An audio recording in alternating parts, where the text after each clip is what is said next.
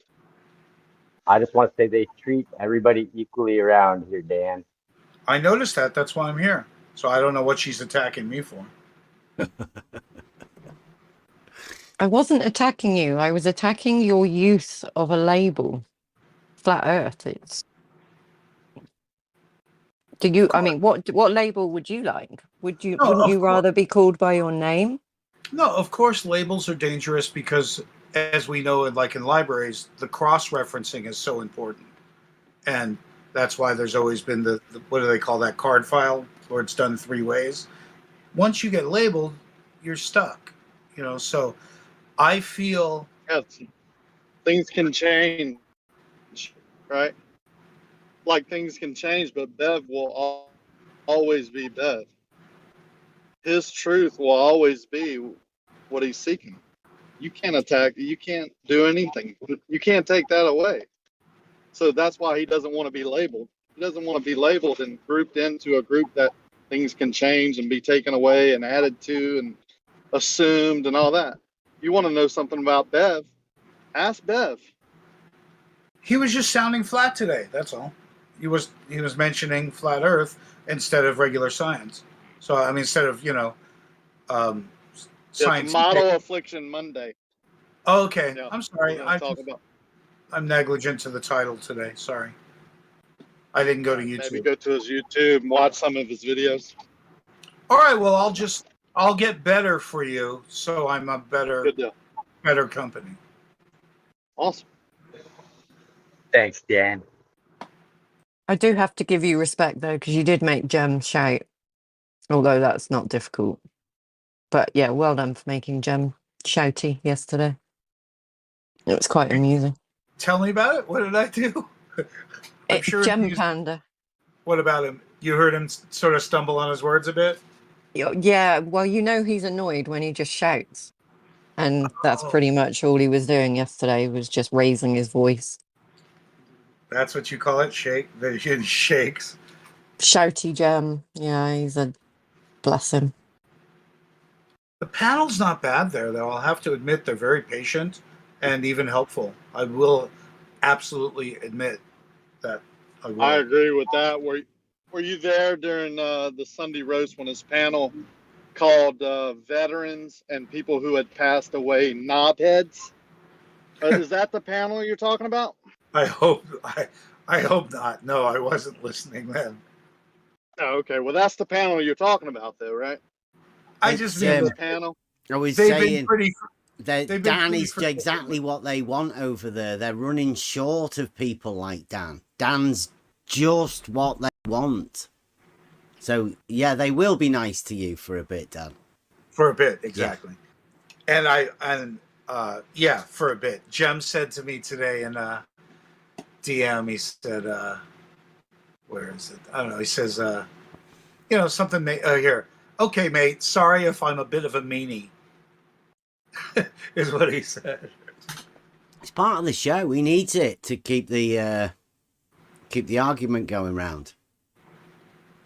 I got thrown out of the 24/7 Flat Earth Discord the other day by Helioskeptic when he was drunk. He didn't know me.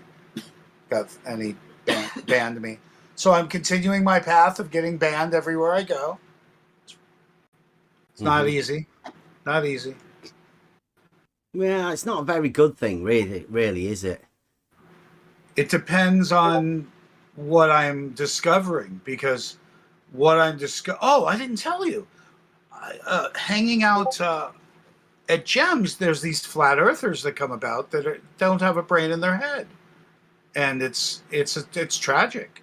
They just keep repeating themselves and repeating themselves, and they're there to argue, not to argue a point. They're there to argue. And granted, I can do that. To give the Globers something to do. Yeah. Yeah, because the Globers have no argument.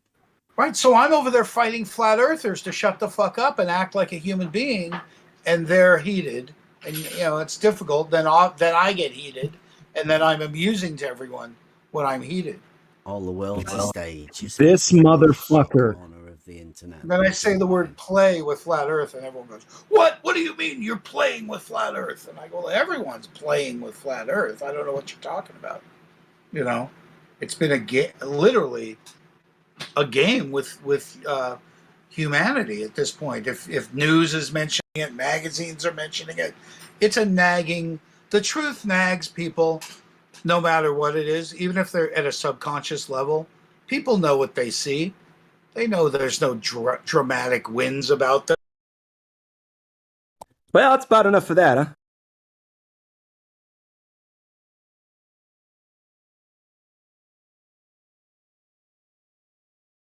Pretty sure I'm not going to let something play where a flat earther is dissing other flat earthers for no fucking reason. So there we go. Y'all take it away. Or suggest something else I can play.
I'm here to share with you 44 different documents from the governments whereby they admit the Earth is flat.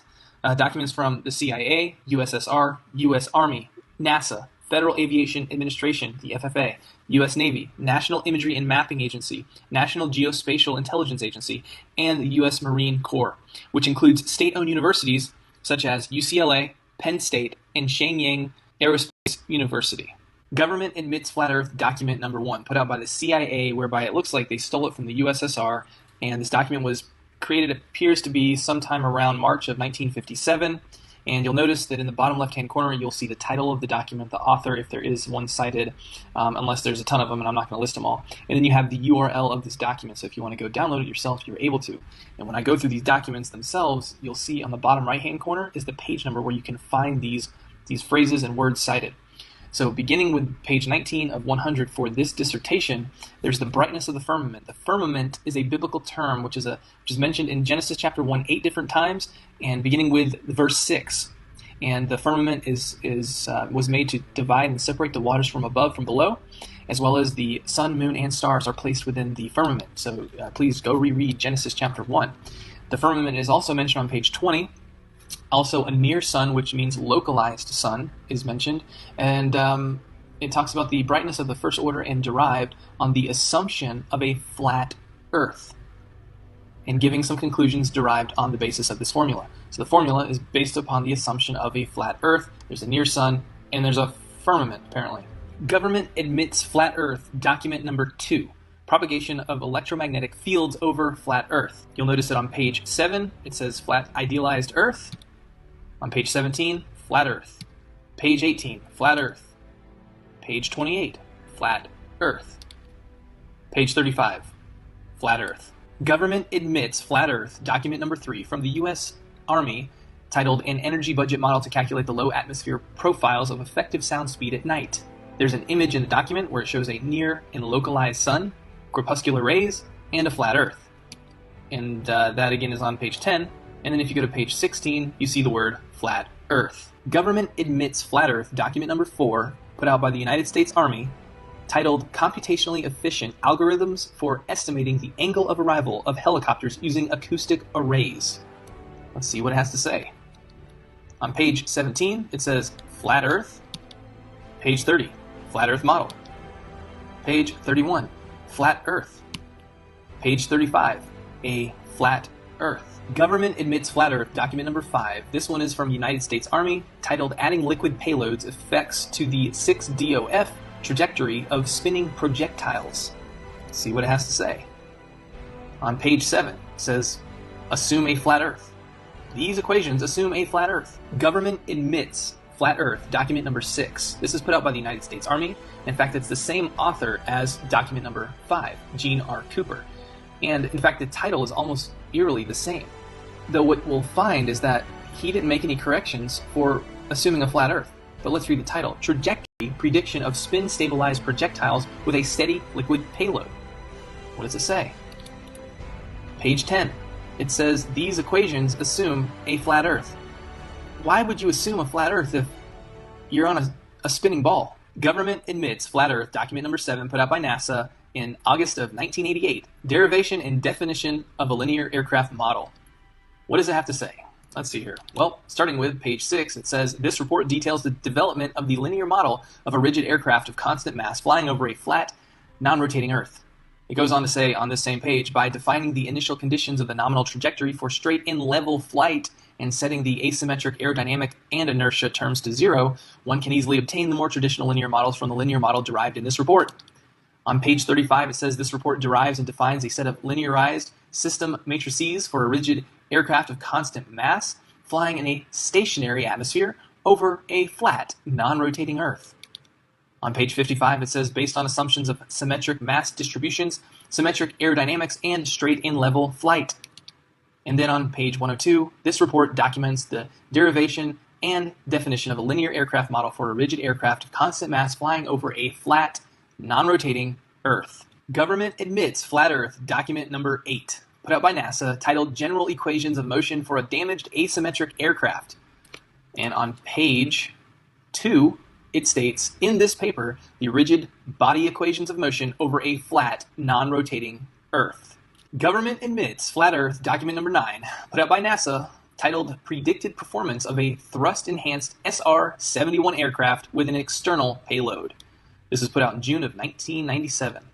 And it states non-rotating Earth. Right there, page 10. And this SR-71 Blackbird has a top speed of 2,193 miles per hour. And it doesn't have to account for the rotation of the Earth, the Coriolis effect, the alleged Coriolis effect, or even the curvature of the Earth at 2,193 miles per hour? Certainly it would have to if it existed, unless it was flying over a flat, non-rotating Earth. Government admits flat Earth document number 10, put out by the Federal Aviation Administration in conjunction with a company named MITRE. It's derivation of a point mass aircraft model used for fast time simulation. This is from April 2015. It says, assuming a flat, non-rotating Earth, page 7.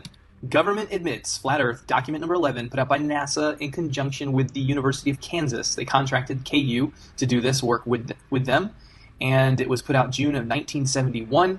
It is titled A Method for Reducing the Sensitivity of Optimal Nonlinear Systems to Parameter Uncertainty. Let's see what it has to say. Page 14. It says the idealizing assumptions made are the following. Number 2 is a flat, non-rotating Earth. Government admits flat Earth document number 12, put out by NASA. It is titled Calculation of Wind Compensation for Launching of Unguided Rockets. And on page 8 and 10, we have a diagram, as well as it states the missile position in space is computed relative to a flat, non-rotating Earth. Government admits flat Earth document number 13, put out by NASA, December of 1987, titled User's Manual for Linear A Fortran Program to Derive Linear Aircraft Models. And it states on page 16, a rigid aircraft flying in a stationary atmosphere over a flat, non-rotating Earth.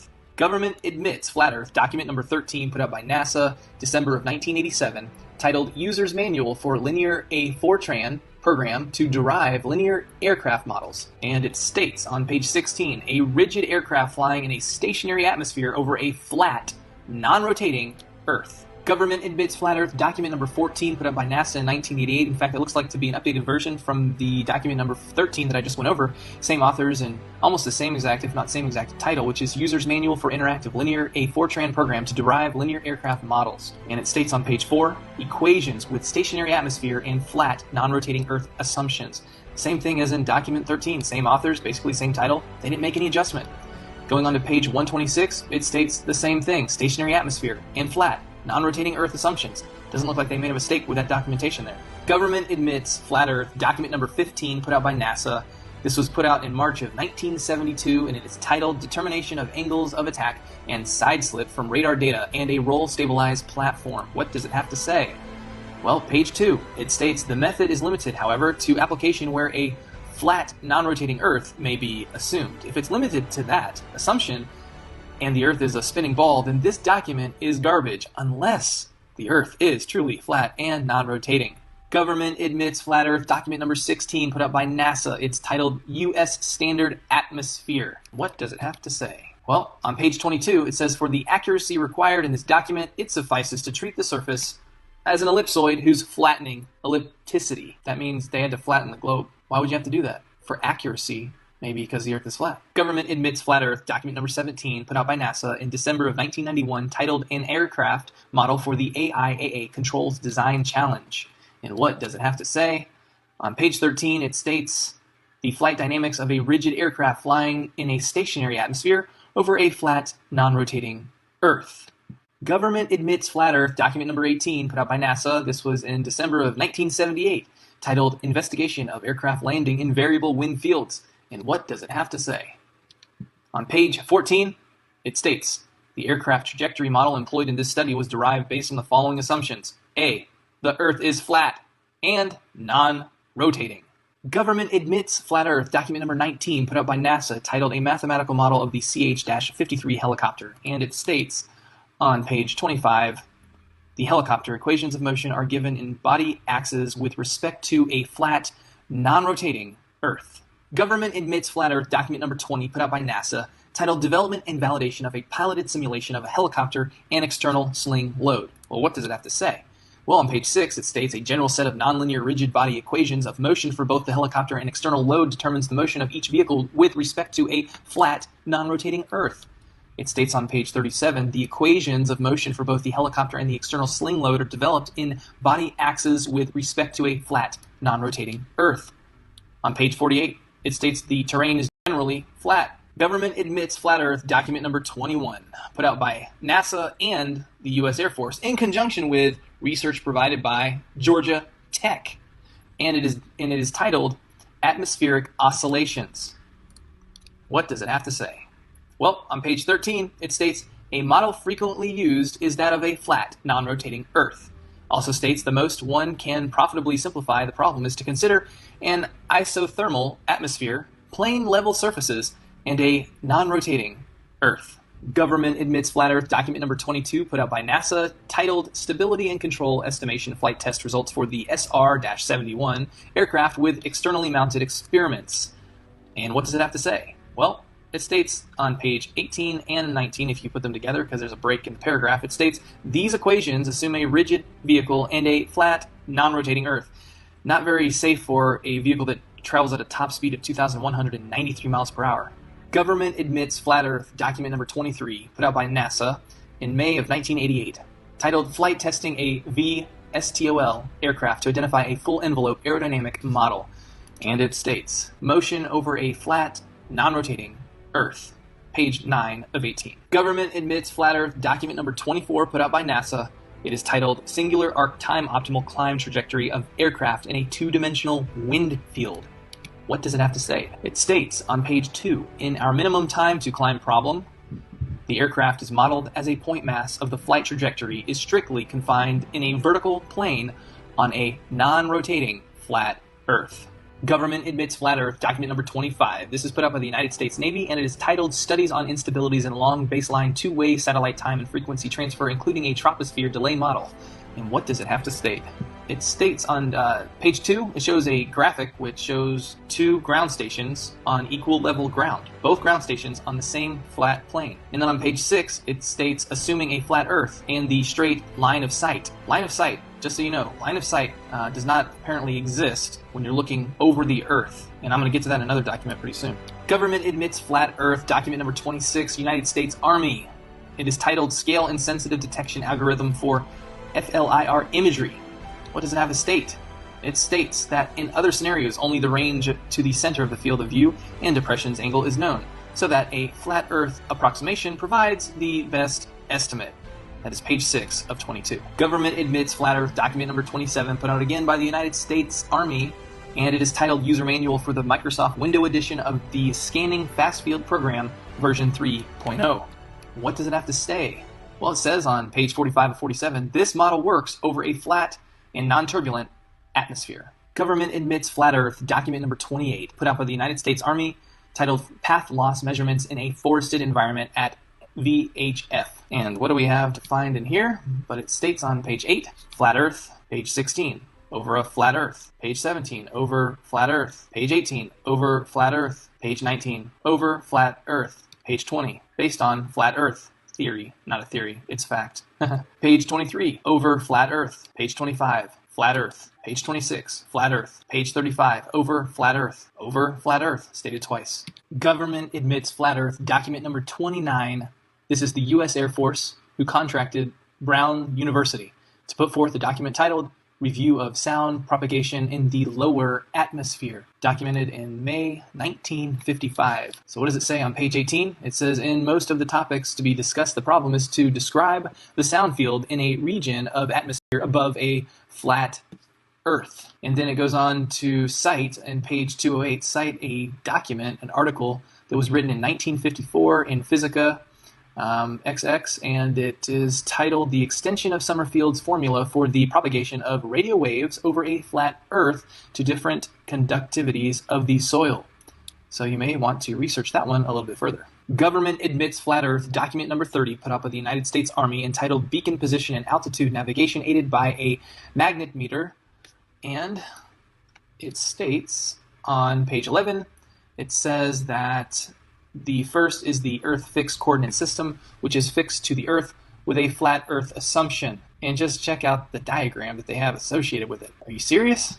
Government admits flat Earth document number 31 put out by the United States Army, and it is titled Automatic Target Acquisition of the Demo 3 Program. And it states on page 9, only the range to the center of the field of view and the depression angle is known, so that a flat Earth approximation provides the best estimate. Government admits flat Earth document number 32 put out by the United States Army, and it is titled Modeling of Atmospheric Effects.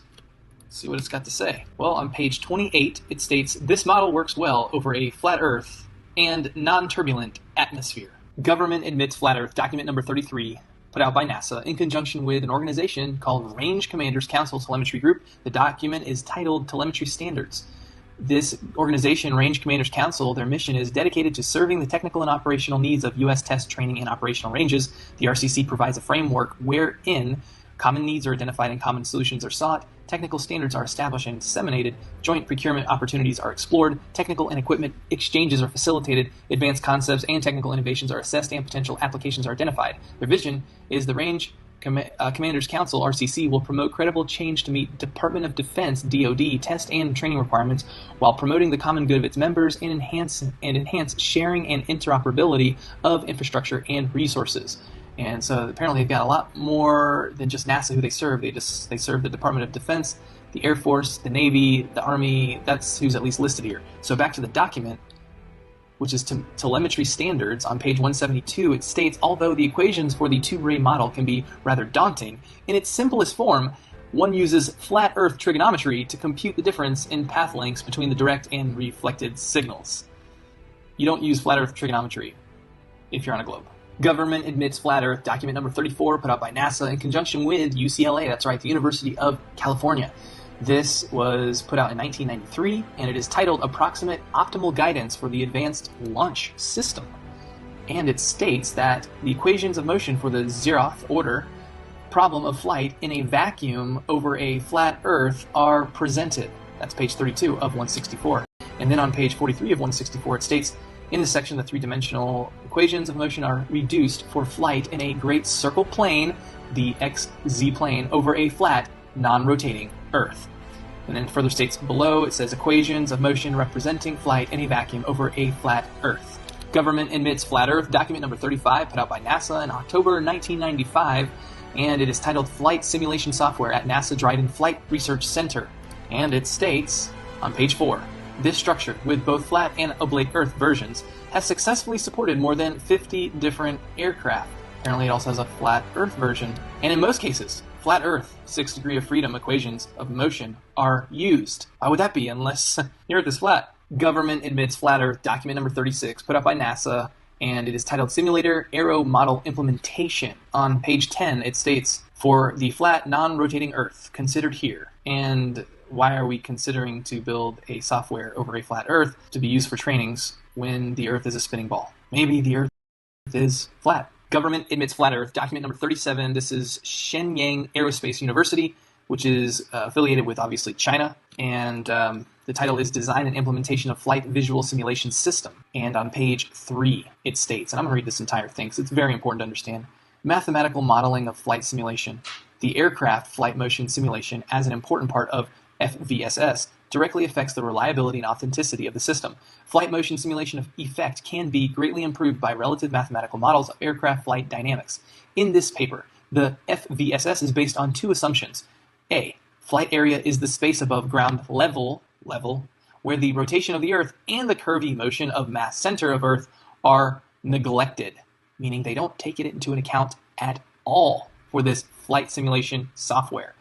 Why would they do that if the Earth is a spinning ball? Why would you create software to train people how to fly on flat, non-rotating Earth software? Why? Because the Earth is flat. Government admits flat Earth document number 38. This is put up by Penn State, which is a public university, so state-owned. The title is A Discussion of Methods of Real-Time Airplane Flight Simulation. And what does it have to say about flight simulation? Well, on page 11 it states flat Earth coordinates. In many flight simulators, globe navigation is not important. In such cases, it is appropriate to model the Earth as a plane half space rather than an oblate spheroid. Then the simulator need not worry about how the local horizontal plane changes as the airplane flies around the Earth, though we know from other documentation all flight is straight and level. This simplifies the bookkeeping in the simulator considerably. The flat Earth coordinate system is a Cartesian system. Flat Earth model. Thank you, Penn State. Government admits flat Earth, document number 39. And this is in conjunction with the National Imagery and Mapping Agency, as well as the National Geospatial Intelligence Agency. And the document is titled The American Practical Navigator, an epitome of navigation. This is the 1995 edition. All right, so what does it have to say? Well, it states, well, one is waterline. How can water have a line if it's always curving? Maybe because it's level. In any case, this assumes that the observer is at sea level. The Earth is flat between observer and object. There is no refraction, and the object and its water line form a right angle. For most cases of practical significance, these assumptions produce no large errors, or rather, in fact, no errors at all. And that's found on page 351 of 714.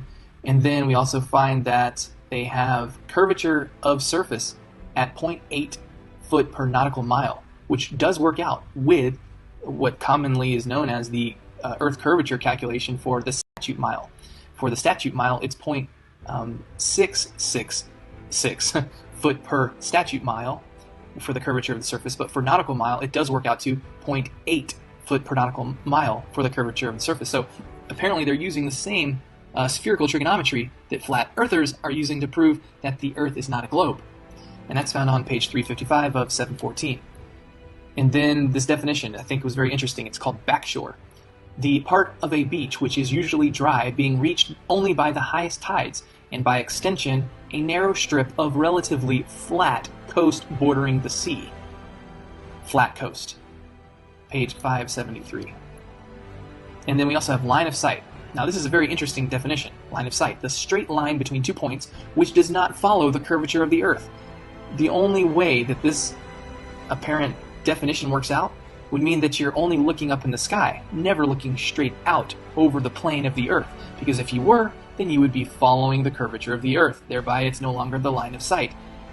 But we commonly say, in my line of sight, I can see such and such when you're looking straight over the Earth. Apparently, we've been using it incorrectly. Government admits flat Earth, document number 40, put out by the United States Army in November of 1969, titled The Production of Firing Tables for Cannon Artillery, Ballistic Research Laboratories, in Aberdeen Proving Ground, Maryland. And what does it state right off the get-go on page 10? MSL equals mean sea level. What does sea level mean?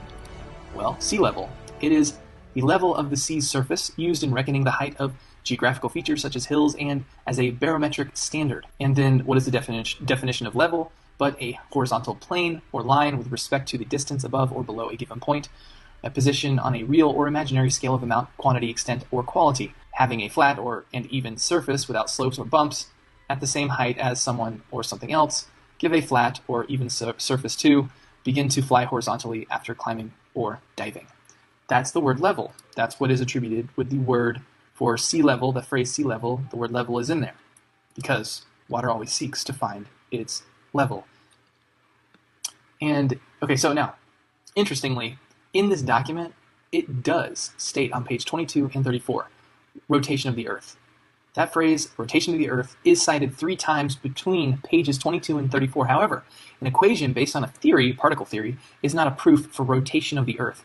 For each of the 3 variables for the rotation of the Earth in the theoretical equation, the number 0 can be plugged in without negatively impacting the entirety of the equation. Thus, it's just a variable that has no bearing within the equation. And here was an interesting graphic on page 110. It shows a horizontal range in meters. On the far right, the 1 is chopped off. Somehow that happened, but it's 12,000 meters. That represents 7.45 miles and would be representative of 37-foot drop if the Earth is a ball. But Earth curvature is not necessary for calculating ballistic artillery. They put it on a horizontal range. No curvature. Government admits flat Earth. Document number 41, put out again by the United States Army, April 2016, titled Field Artillery Manual Cannon Gunnery. What do they have to say? Well, no rotation of the Earth. That is standard conditions. No rotation of the Earth. That's on page 175. However, it does state on page 192, theory of rotational effects. But we understand if we look at the word theory in the definition, it is a supposition or a system of ideas intended to explain something, especially one based on general principles independent of the thing to be explained. Hypotheses, thesis, conjecture, supposition, speculation, postulate, proposition, premise, surmise, assumption, presumption, presupposition, notion, guess, hunch, feeling, suspicion. Do you understand that the idea of a theory in science, until it's been proven anyways, it is simply a form of mysticism even, potentially. So this idea that they want to throw in the rotational effects in this document has no bearing because they admit that it's just a theory, a supposition, a speculation, a postulation. It's not a fact. So, and this is interesting too. The M198 howitzer has a maximum range of 14 miles. That would be 157 feet of drop from the alleged Earth curvature that goes unaccounted for. Why? Why would you not account for the alleged drop if you're living on a ball? Because you don't have to. The Earth is flat. Government admits flat Earth. Document number 42, United States Army, put out in July of 2006, titled Field Artillery Gunnery.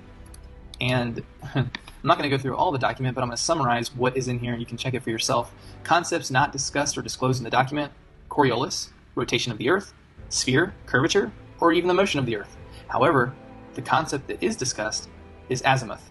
And azimuth proves that you have to be on a ground plane, flat, no curvature, for an azimuth. Now, this image was not in the document itself, but the concept itself is used throughout the document, proving that it's flat. Government admits flat Earth. Document number 43, and this time it's the United States Marine Corps, and it is titled TP for the Field Artillery Cannon Gunnery. And what does it state? The same thing as the document number 42, which I just covered.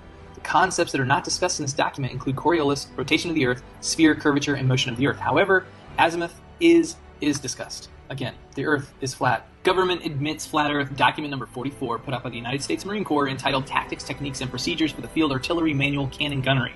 What's interesting about this document is that it does go into great length of stating the words and phrase rotation of the Earth and Coriolis. It says it 7 different times at least. However, it also states that the standard conditions by which it operates, or expects to be operating, is no rotation of the Earth at all. So why is there this contradiction? So how do we reconcile the difference and apparent contradiction of whether or not rotation of the Earth, or Coriolis, needs to be taken into account? Well, number one, other than the mention of the terms rotation of the Earth and Coriolis, there is absolutely no instruction in the documentation for how to account for the rotation of the Earth. So why is that? Number two, the rotation of the Earth is a theory. And just as in the equation cited in the U.S. Army document, report number 1371, entitled The Production of Firing Tables for Cannon Artillery, which was document number 40, it allows for the variable of alleged rotation of the Earth to be 0, leaving the entirety of the equation unaffected. And it is the same with this documentation produced by the United States Marine Corps. And if you're interested in looking at document number 40 again one more time, you can pause this. This is for your help, and research a little bit more right here, or you can just go to the document itself and check it for yourself. But I'm going to move on. Now, what is discussed in this document is azimuth. And we understand that only works on a ground level plane. Flat, no curvature. So I rest my case. The Earth is flat.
in a world where in 2021, people still think the most effective way to understand something is to randomly bombard someone with questions prior to investigation or any logical deduction whatsoever.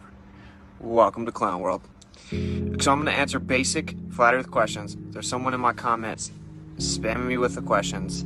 I don't have time to go back and forth and answer every Flat Earth 101 day one question all day on Facebook when you could easily research this stuff if you actually wanted to know the truth. It's actually pretty frustrating. But anyway, so the first question that this person is asking is, so are all the other planets flat?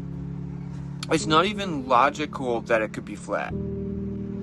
The only thing that's illogical is to say that the Earth is a spinning cartoon ball in a vacuum where water bends for the first time in the history of mankind, adhering to the outside of a sphere as it spins and revolves around the sun that shoots through space 500,000 miles per hour, while the galaxy shoots 1.3 million miles per hour, and every single star for all recorded history resets over top of the Earth. Is the Earth, well, what about the other planets, right? That's the question. Well, are the other planets flat? I actually answered the question, but that's why I'm pretty, I don't know, aggravated, because you asked the question again, right? So I need you to listen. No one thinks that all the other planets are flat, okay? For one, there isn't other planets. When you say other planet, you are presupposing the Earth is in fact a planet, which is the very thing we are discussing, right? That's the question. Is the Earth a spherical planet? That's called a begging the question fallacy. Just reasserting that something's true isn't real. You'll be alright as I take away your little globe Earth religion that you were told about when you were 5 and you were given cartoons. This doesn't faze me at all. I'm literally not even fazed by it. So anyway, the word planet, instead of typing listen, okay? The word planet, the etymology for planet, listen. The etymology for planet is wanderer, okay? It's a wandering star. We document them all the time. I document them all the time. You can zoom in on them. They're pulsating orbs of light. They're not static, meaning still. You cannot in any way prove they're solid, terra firma, or spherical, because you see the same thing every single day for all recorded history, a pulsating orb of light. Now, even if there were spheres in the sky, which there's literally no evidence for that. There's literally none that exists in the history of mankind. If they were spheres in the sky, that still wouldn't make the Earth a ball. That's like walking up to someone's house and saying, look, there's a light bulb on the ceiling. That means that the floor is a light bulb. That's like walking in a bar, walking up to a pool table, grabbing a pool ball and saying, look, the pool ball is a sphere. That means the pool table is also a sphere, okay? The Earth is provably not curving, which means it's flat. They said it's a certain size, right? So the radius value is the distance from the center to the edge of a circle or a sphere, right? Listen, please.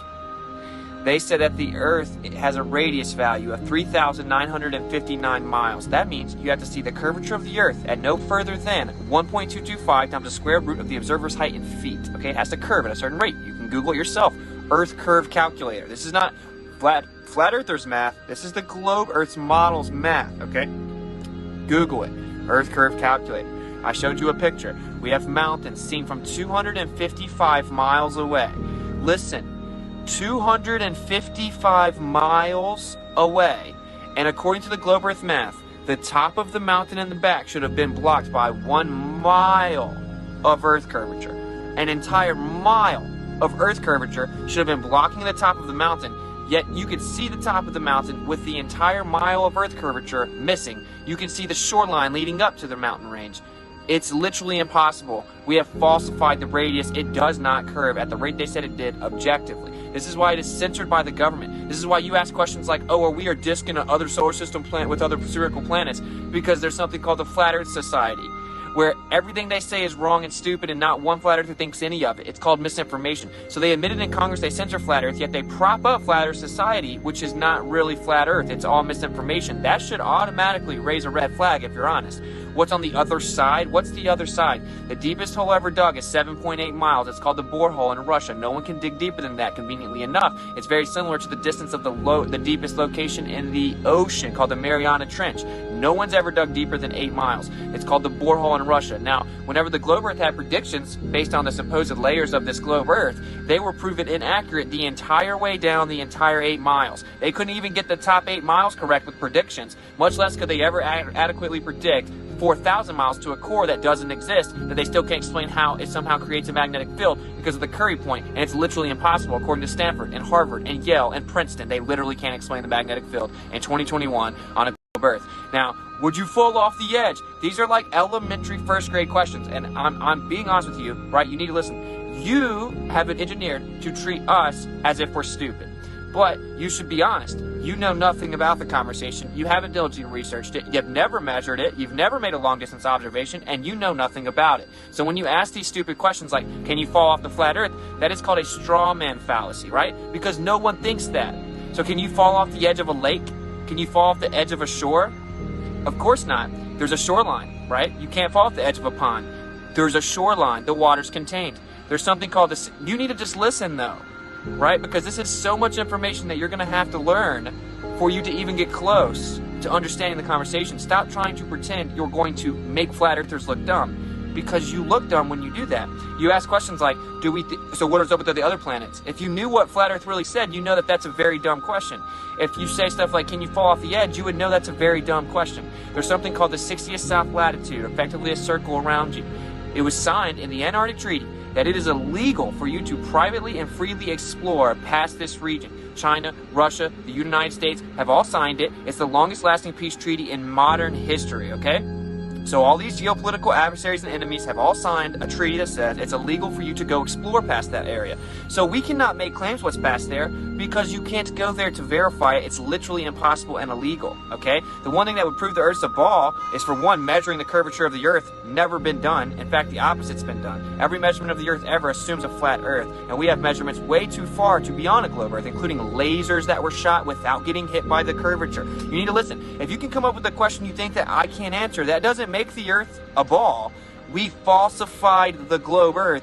It is not curving at a rate consistent with the radius value of 3,959 miles. This is why we are heavily censored, and I've been censored on every major platform, and even PayPal and Venmo, because they forcibly censored the real flat Earth by telling you the lies. So you should listen very carefully. We know that the Earth is the bottom of everything, okay? The basement, effectively, in layman terms. It's geocentric. That means the center of everything. It's stationary, of course, meaning not moving. It's a geocentric stationary plane. We have mountains, we have valleys, but it's a topographical plane. The sky resets like a perfect clock over top of us for all recorded history. It all goes around Polaris, the North Pole star, directly over the center of the surface of the Earth, which is the North Pole, and it resets perfectly for all recorded history for thousands of years, doing the exact same thing. Literally impossible on a ball Earth spinning, revolving around the sun, shooting through space. This is why they said that the lights are actually thousands of light years away. Not because they went and measured something thousands of light years away, because they mathematically had to construct something consistent with the model. And it necessitated they'd be that far away because the stars don't change like they would have to if you had all these different vectors going on. It's called parallax, okay? So you need to understand the true origins of this religion. And it is a religion, it's a belief system built upon the doctrine of men with no empirical evidence. The Big Bang Theory was literally proposed by a Catholic priest, a Jesuit priest, proposed the Big Bang Theory. First time, oh, well, the perfect shape's a sphere.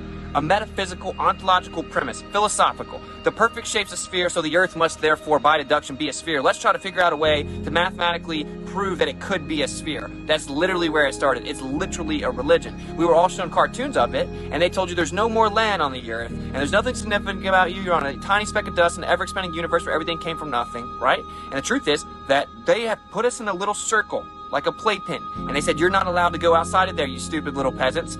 And there are people that are the peasants running around attacking the other people, trying to wake them up and free them. It's insanity. You should research it. So 1945, we brought Nazis over here in Operation Paperclip, okay? One of the Nazis we brought over here was Werner van Braun, because the W is like a V, it's German, right? Okay, Werner van Braun was an SS officer of the Nazi regime. He was brought over here to help us get to the moon via space exploration, right? The Space Exploration Department he was put in charge of. In 1945, Operation Paperclip. It was called this because they put paper clips on certain people's files so they would know who to grab and pull over here out of the Nazi regime.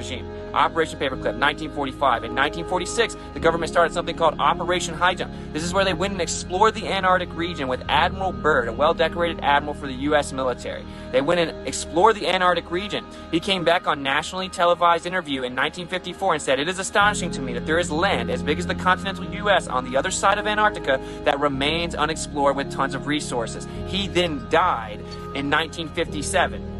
in perfect shape, heart complication. 3 years later, he died in 1957. In 1958, NASA was founded, which means to deceive in Hebrew and has a snake tongue going through it. In 1959, they signed the Antarctic Treaty, which said that it was illegal to privately explore that region that they had just explored in Operation High Jump. In 1961, JFK then came out and told the world America's going to be the first country to land on the moon. In 1962, they then started to shoot high-altitude missiles in something called Operation Fishbowl, which was part of a bigger operation called Operation Dominique, which translates to of the Lord. So literally meaning Operation Fishbowl of the Lord. The U.S. military shot high-altitude missiles up trying to penetrate the firmament and container. There's hundreds of documents explaining that there's a firmament and that there is, in fact, approximation method to determine the brightness of the firmament that was proven accurate. Your U.S. military documents that have been declassified, but it wasn't on CNN or TikTok, so you've never heard of it. That is how they've effectively brainwashed the public with cartoons since they were 5. So then they shot these up in 62, 1 year after JFK said we were going to go to the moon. Then JFK got assassinated. Then, in 1968, a movie came out called Space Odyssey about a moon landing, and it was the most famous movie at the time. It won Film of the Year. The year before we went, one of the astronauts that was supposed to be in the crew that went said, we will never go to the moon. We can't even get to low Earth orbit.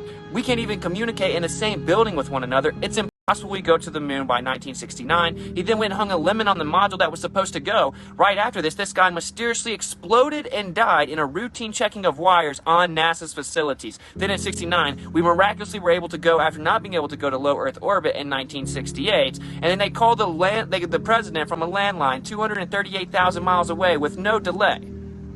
Yet they say we cannot go back to this day over 50 years later because they quote-unquote destroyed the technology and it's a painful process to build it back, quote-unquote, from Don Pettit, world-renowned astronaut. This is where they supposedly took a real picture of the Earth from space in the Apollo missions when they supposedly went back and forth like 6 times with no problem, but now they still can't do it 50 years later because we can't replicate the technology from the 60s. In 72, we supposedly took a picture of the Earth in these Apollo missions, and that is the only supposed real picture of the Earth from space ever. They didn't go there. So very simply, a summary for you, okay? They brought Nazis over here who were typically famous for brainwashing people with propaganda. They said, hey, we're not going to hang you for your war crimes. We're going to revere you as scientific geniuses. We need you to help us with this propaganda effort. We're going to lie to the U.S. public and tell them that we beat the Soviet Union going to the moon.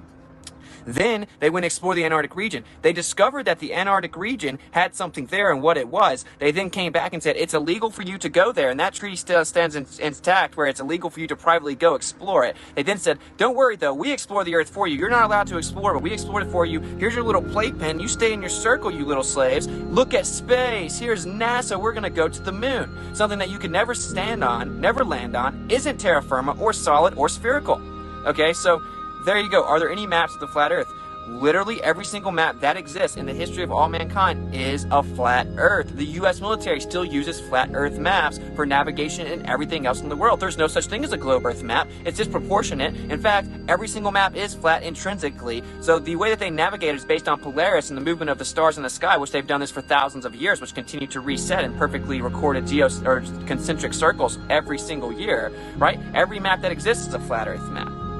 That's the only way you can navigate. Hundreds of declassified documents from the U.S. military saying the Earth's a flat, non-rotating surface. The Earth is flat, that they use flat Earth assumptions for everything that they do, including engineering planes, operating military planes and aircraft, shooting missiles, long-distance ballistics. They always assume a flat, non-rotating surface. Okay, so I get it. It is a lot to take in, but I'm just letting you know you gotta look into this before you think it's crazy. I've been looking into it for 5 years. We have an observation where we're 1 foot off the surface of the Earth, and we look out and zoom in, and the horizon's over 10 miles away.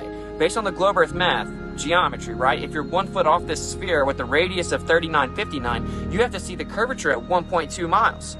So if you're 1 foot off the Earth, you have to see the curvature at 1.2 miles. Yet 1 foot off the Earth, we saw the horizon over 10 miles away. That would require the radius to be 264,000 miles. They claimed it's under 4,000. We falsified the radius. It's not as simple as saying, well, maybe it's just a little bigger. They got it wrong. If the radius is wrong, the entire model's wrong. Day and night cycle uses this number. Gravity supposedly uses this number. Planet orbit trajectories use this number. You can never go to space without this number. You need something called the radius of orbit, requiring the radius of the Earth.